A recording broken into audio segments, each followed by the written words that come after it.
Hi everyone, welcome to this edition of Inside Hockey TV, coming to you from Studio 73 in downtown Boston alongside Chris Conroy and Tim Rosenthal. I'm your host, McKenzie Lavoie. Well, approaching on the month of December, the NHL is getting closer to its peak of the season.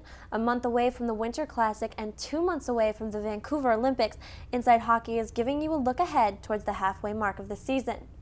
First up, the San Jose Sharks are leading not only the Western Conference, but the league in part to their top line, consisting of Joe Thornton, Danny Heatley, and Patrick Marleau. The question is, what do opposing teams have to do to shut down this line and come out with a win against the Sharks? Well, you got to look at it this way. I mean, San Jose, they're a running gun team. Ever since Danny Heatley came to this team, they've adopted that style. They spread out the ice well. Joe Thornton creates a lot of space, and he demands that much attention that he can feed the puck to Heatley or Marleau. And Heatley himself this year is really benefiting from it, since he has quite a few hat tricks so far this year, including a couple at San Jose at home. But you look at the portion of their offense, a lot of what they do generate is on the fast break. So if you look at a defensive scheme for a team coming into play San Jose, the key is when when the defensemen are hopping up on offense on the blue line, not to let them get behind you and force the odd man rushes. That's when they generate. So you have to stay home on defense, stick to your assignments and make sure you keep the Thornton and Heatley and Marleau on the perimeter so they can't get inside and generate any space. You also got to look at the line changes for either for the visiting team or the opposition for that matter. They have to be timely too. They just can't be staying home. If they see the Thornton, Heatley, Marleau line now, they have to, and that line who's defending it has to come out right away. Sure.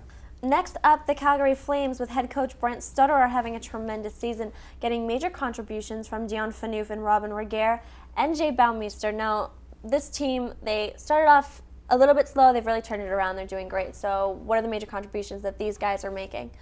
You got to look at it on two ways. I mean, Jay Baumeister, the additions starting to pay off a little by little. You can't expect him to be that big of a factor right away, but he's doing quite well and stepping up his game. And you got to look at the offense. It's doing quite well, too. Obviously, any team with Jerome McGinley is going to be quite good, but Olli Jokinen's finally stepping up.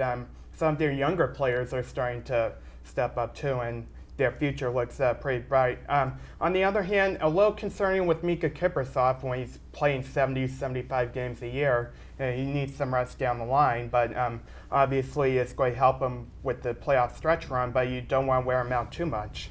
Yeah, but having that defense in front of them with Baumeister coming in, with Dion Phaneuf, they have a solid front, and they're big bodies that know how to work, within their system. It's just a matter of time before Baumeister really settles in and realizes what his position on the team isn't in the defense, and that really will only help Kiprusoff and the rest of the team down the line. What they do have, especially on defense, is the veteran leadership. I mean, they've been through the ringer. They know how to play in the NHL, and it's just going to be a question of how they weather the postseason run towards the end. And to add to Baumeister, he's quite a threat on the power play, too, which is why Calgary got him to help strengthen the power play there. And get a point man with Baumeister, they can be very dangerous with his wicked slap shot there.